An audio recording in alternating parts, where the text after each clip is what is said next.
welcome back in, my friend, to another tactics video here on FC24. My name is Ash or Brom18 and you are watching the home of FC24 tactics on YouTube. No one replicates tactics more accurately, more effectively and does more research than me and this channel right here. So thank you everyone for joining me once again. We continue our Euro 2024 coverage this time around, and we are covering the Spain tactics. That is the Spain tactics of one Luis de la Fuente. We're going to go through the position changes, the formation, the player instructions, and the tactical instructions as well. If you find this video helpful and you enjoy it, make sure to hit the subscribe button and ring the bell to get notifications every time I upload.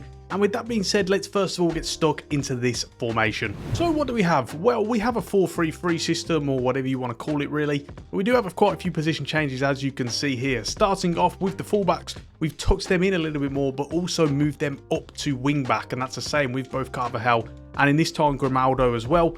Obviously that's the same whether or not it's Grimaldo or Cucurella. What we're looking to do here is really create that kind of inverted fullback look.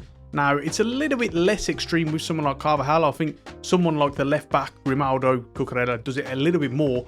But in this case, you are still trying to replicate that role. It does a great job of creating that kind of pivot, but also the protection against the counter-attack as well.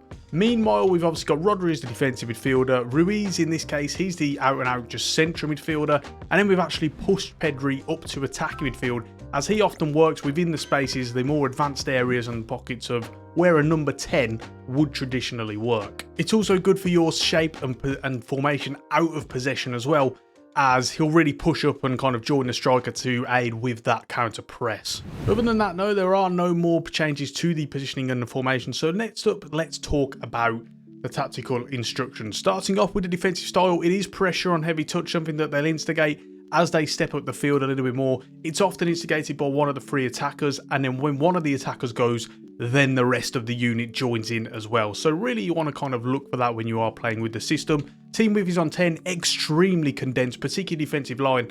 They are so well coached with this regard. They are not letting anyone play through them, instead forcing everyone to go around them. The depth is on 70, the lowest you can have it before it becomes a balanced line. In this case, the block is a little bit higher, and it does supplement not only that press, but also this offensive style as well, which is going to be slow build-up and also possession. Don't need to explain too much with this regards. We know what Spain have been like for many, many years now, and that kind of system has just retained. That policy will go on for a long time, I am sure. Next up with the width, it's on 30. This is the lowest you can have it in balance before it becomes narrow.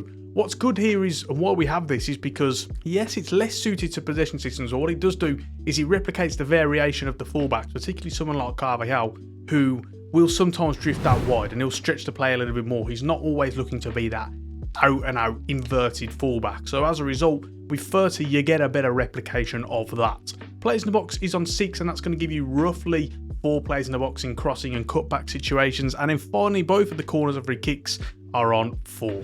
So we have the player instructions next up for you then, but before we do that, I quickly want to say, if you want to get access to exclusive tactics videos such as Mikel's Girona, Galatasaray, we've got Leicester on there of the Maresca, we've got Sheffield Wednesday, we've got a whole range of fantastic tactics. You want access to behind the scenes videos of my scouting career, you want Discord server access and a whole lot more, check out my Patreon. Lots of fantastic perks and rewards on there. The best way to support the channel. You wonderful patrons who are watching this are keeping the channel going, so I want to say a huge thank you to you. And for those of you who haven't already joined it, go and check it out, because lots of great perks on there, and I think you guys will really enjoy it. So then, let's talk about these player instructions, shall we? Starting off with Unai Simon in goal. We've got him on comes to crosses, and also sweeper keeper for saving outside the box. Next up with the 2 centre-backs, we've got Normand and Fernandes in this case. You may also have Laporte in there, but it doesn't matter because the player instructions will remain the same. You don't need to change anything in this regard. Next up with Carvajal, we've got him on join the attack, and then his run type is on mixed. We've already spoken about this, so I won't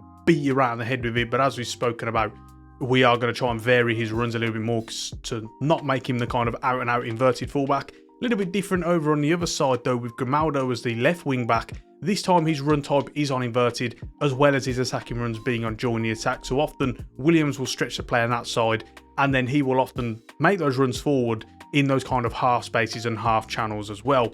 Rodri as the defensive midfielder, the pivot holding it all together, so to speak, cut passing lanes for his defensive behaviour, and his attacking to support his stay back whilst attacking. What's most important though is his positioning freedom is on deep line playmaker to make sure that he's going to drop in between the defence at times. Sometimes he's going to pick up little pockets of space in order to progress the ball forward, and they are going to try and go through him. And his defensive position also is on cover centre, make sure he doesn't get dragged out wide.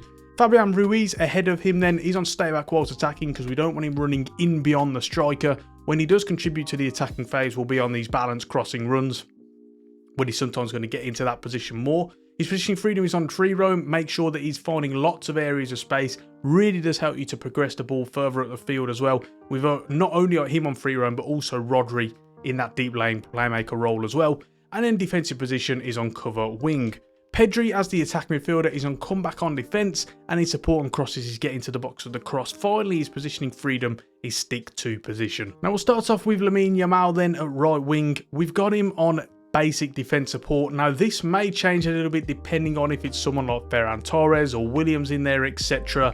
What we're looking for here is the fact that sometimes he does leave his defensive responsibilities a little bit. He doesn't track the overlapping fullback. Now whether or not this is what he's been instructed to do, or if that's kind of part of his game, he gets caught ball watching a little bit, I'm not so sure. So at this time we've left it on basic defence support. His chance creation is stay wide. He's the one, as well as Williams, who's going to create the width and make sure to stretch it out to give them that outlet. And then it also makes space for someone like Pedri or Carvajal to run into as well. Then support runs is going to be on getting behind. Finally, support on crosses is getting to the box of the cross. With Williams over on the other side, a little bit different because this time his defence support is going to be on comeback on defence. That's going to make sure that he is tracking back and fulfilling his defensive responsibilities. Chance creation is stay wide. Again, him stretching the pitch along with Yamal.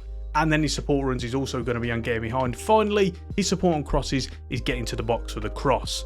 Next up, let's talk about Alvaro Morata then. Support runs is on balance width. Sometimes he is going to drift out wide a little bit. Not out and out to the touchline kind of thing, but into those half channels and those half spaces, because what it's going to do is going to help him peel away from the centre backs and also create a little bit of space for on-running wingers and midfielders as well. Attacking runs is getting behind. He likes to play on the last man. He likes to kind of run in behind and kind of get those through balls into him in order to get him into those one-on-one situations. And then finally, his defence support is stay forward. And so with that being said, we're ready to finish it there. As I've already spoken about, check out my Patreon for exclusive tactics videos, rankings and ratings on all the real systems that we do cover in game, as well as behind the scenes videos of my scouting career, Discord server access, Fantasy League access, and a whole lot more. Don't forget also to hit the subscribe button and ring the bell to get notifications every time I upload if you haven't done so already. And until the next one, thank you so much for watching, and I will see you soon.